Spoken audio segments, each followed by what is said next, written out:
আচলতে মানে আপোনাৰ আমি ভোগালী বিহু আজি মেজি জ্বলোৱা দিনাখনি আমি সকলোৱে বোলে গাহৰি এটা ভাগ কৰি পিনি খাওঁ বুলি কৈ পিনি গোটেই ডেকা চাম ল'ৰাকেইটাই আমাৰ যিকেইটা আছিলোঁ 7টা ল'ৰা তাৰ সেই 7টা ল'ৰাই মানে গাহৰি এটা মাৰি পিনি আমি ৰাস্তাৰ কাষতে মানে চফা কৰিব লৈছিলোঁ।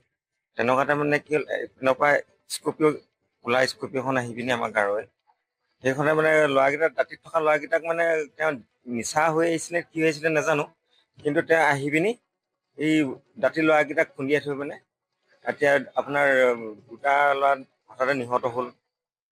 গাঁৱৰ ওপৰেদি লৈ গুচি গ'ল। গাঁৱৰ ওপৰেদি লৈ গ'ল, এজনৰ কঁকাল ভাগিছে, দুজন মানে মাথাত দুখ পাইছে। তাৰ ভিতৰতে ময়ো আছিলোঁ লগতে। মোৰ যেনিবা আপোনাৰ কিবা কপাল ভাল আছিলে কাৰণে মই অকণমান এনেকে আছোঁ আৰু মানে। আপোনালোক আটাইকেইজন একেলগে বহি আছিল? একেলগে বহি আছিলোঁ। হঠাতে গাড়ীখন আহিল? হঠাতে গাড়ীখন আহিলে তাকো আপোনাৰ ৰং চাইডে মাৰিছে, আমিতো লেফ্ট চাইডে নাছিলোঁ, তেওঁ পিনৰ পৰা ৰং চাইডত তেওঁ আহি মাৰিছে। ৰং চাইডে আহি আপোনালোকক মহতিয়াই নিছে। এতিয়া দুজনটো থিতাতে নিহত হ'ল, বাকী তিনিজনৰ অৱস্থা অকণমান সংকটজনক।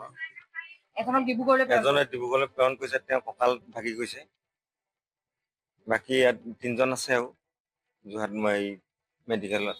আপোনালোক আটাইকেইজন একেখন গাঁৱে আছিলোঁ। আৰু যিজনে দুৰ্ঘটনাটো সংঘটিত কৰিলে তেখেত গাঁৱে আছিলে আমাৰ।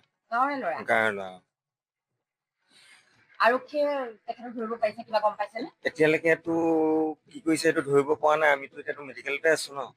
ডিব্ৰুগড়লৈ প্ৰেৰণ কৰাজনৰ নামটো? তেওঁৰ নামটো আছিলে কি পল্লৱ, তেওঁৰ নামটো ইভাগে পল্লৱ কিবা বুলি আছিলে, ইভাগে তেওঁ মানে সঠিক নামটো আমি নাজানো। ইভাগে আমি ওচৰত যিটো মাতো কওঁ বুলি তেওঁ সেইটোহে নাম জানো। আপুনি সৌভাগ্যক্ৰমে আপুনি জঁপিয়াই দিলে নেকি? জঁপিয়াই দিয়া নাই, যিজনৰ কঁকাল ভাগিছে সেইজনক মাৰোতে মানে তেওঁ মানে উপৰি আহি মোৰ গাত পৰি অহাৰ কাৰণে মই অলপ চেফটি হ'ল। তেওঁ আপোনাৰ গাত ওপৰত পৰিলেহি। আপোনাৰ নামটো? মোৰ নাম প্ৰবীণ গগৈ। আপুনি অলপ দুখ পাইছে? অলপ দুখ পাইছোঁ, মই ঘৰত অলপ দুখ পাইছোঁ, হাতত অলপ দুখ পাইছোঁ। গাহৰিটো তেনেকে থাকি গ'ল।